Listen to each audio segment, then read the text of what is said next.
So I study speech motor and speech and language interactions, and there are basically no empirical data. Like there are people like Susan Evans Morris, there are people who do very, very clinical descriptive work.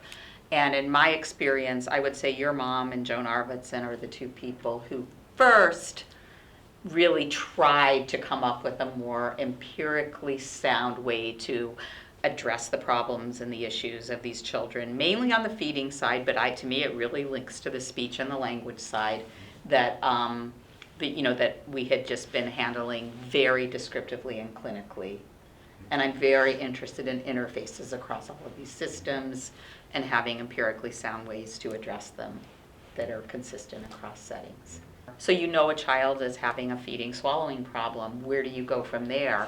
And that's when, honestly, the research community has, I think, really fallen short, because it's like you're on your own now, clinician. So to have somebody, and I would say, Joan Sheppard was like the first person who really tried to have a very systematic approach that laboratories and clinics could apply to describe and measure what these kids are doing. Everybody was on their own. It was like somebody would go describe a kid and say, I think this relates to speech. I mean, that's what brought me back to my PhD, is all these clinicians who were doing all these things, often related to feeding and swallowing, with no empirical basis.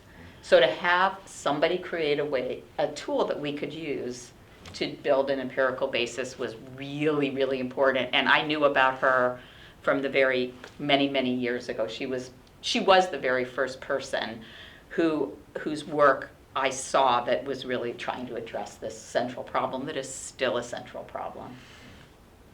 What exactly does that mean, that it's validated, and what does that allow people to do that you can't do with? Okay.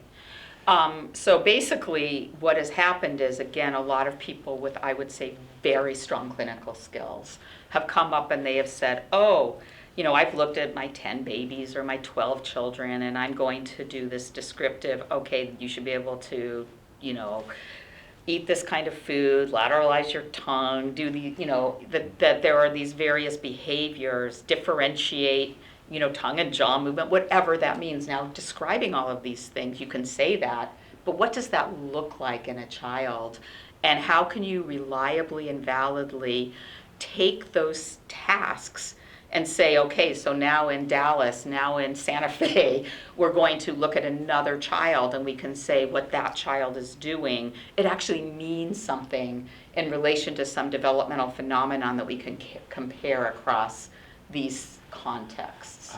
You don't just have to be this strong clinician who intuitively says, this kid has a problem or this is an area of concern, but it means, this child is not doing what a 12-month-old should be doing, this is why, and it gives you some potential direction for intervention. So valid really to me means we have some tool that actually means something about 6-month-olds, 8-month-olds, 12-month-olds, 4-year-olds, that means something even when another person implements that tool, that we can then use to say, this child really is okay, this child really has a problem, this is a direction we can go in intervention. I see.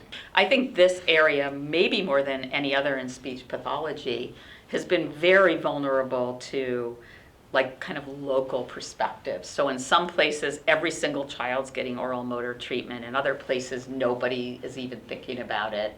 And ultimately, it really needs to be part of the battery. We do a speech assessment, we do a language assessment, and we do a speech motor feeding assessment. Because really, it's that package that we really care about, and that's the piece of the package that we have not had meaningful measures to apply, which is why I think this is an important measure. So students, at this point, many people argue, and this will be controversial perhaps, but many people argue that speech production and oral motor skill are not related to each other, feeding skill and non-speech oral motor skill. And I think it's possible. That doesn't mean that feeding and oral motor skills are not important. They're obviously incredibly important in their own right, but we know very, very little about how they relate to speech production and language production. In fact, although some clinicians would disagree with that. And when we train students, we have nothing to give them to even begin to start to address these clinical and relationship issues. So to me, to have a tool that we could train our graduate students who are learning to be speech-language pathologists, again, a meaningful tool, will contribute in incredibly important ways, kind of to the perpetuation, to the development and perpetuation, again, of valid data that really, what they end up doing is they go to school and they learn, maybe they learn dysphagia in one class and speech production in another. And then out in the clinical world, they put them together in ways that are actually sometimes really not sound. So what about training in the training students that are Yeah. coming out of speech language Right. programs? So at this point, I would say that dysphagia is taught in a very independent course with usually a significant focus on adults. Perhaps people address the neonatal intensive care unit. Perhaps they address children, but there is so little. There's so little empirical data on this that it is very understudied. So what ends up happening is the students learn, about speech production and speech development. They learn about language production and language development, and then they learn a little tiny bit about dysphagia. They go out in the field, and lots of people really focus on oral motor, feeding, interventions. Many intervention clinics do. And so bridging these, they end up doing this in a way that is unique to each therapy setting, again, not empirically sound, and that does not really link. They don't have tools for beginning to, again, in a valid manner, assess feeding and swallowing, and ultimately link it to potential connections to speech and language development, which again, many researchers argue are not really strongly connected. But I think without the valid tools, we actually do not have the answer to this question. So this tool really has the potential to draw these domains together in a very important way in early development. Dr. Malandraki's work is really addressing that now, but we have surprisingly little knowledge or empirical support of whether these are connected and whether they're not, feeding and speech.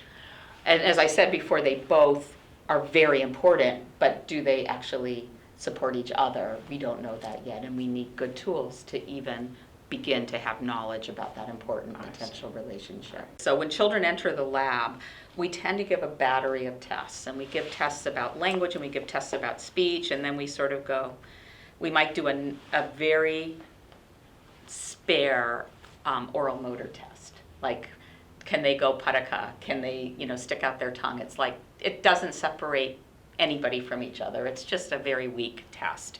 So it would be very wonderful. I study, for example, children with language problems and speech problems, some of whom have histories of feeding problems. And to have, even when these children enter my lab, to be able to add a tool that addresses this dimension, then over time we can start to see how do all of these tools hang together. Right now it's this very sparse, or has been, this very sparse descriptive tool that you can't really relate to the other much more, again, valid and reliable tools that we have for these other domains. So I think to answer fundamental questions about the relationships across speech, language, and feeding, to have the third tool that is really meaningful come into that as children enter research labs, that would be really powerful. Now, people who are really studying children with cerebral palsy are, thank goodness, getting some more emphasis in the research literature now. Georgia Malandraki, Katie Husted, Ignatius Nip. There are several labs who are really studying these children. And for a long time, they've been very studied from the alternative augmentative communication side. But people are actually attending again to their speech motor skills finally. And so this tool is more part of that process, I think, also would be really meaningful. So I'm saying there are two ways. One is for general speech and language disordered children where we've really neglected, do they have any deeper problems in these more oral motor feeding domains that would be important to know. That's one. And then children who have known speech motor deficits, such as those with cerebral palsy, I think the application in research is a lot more obvious.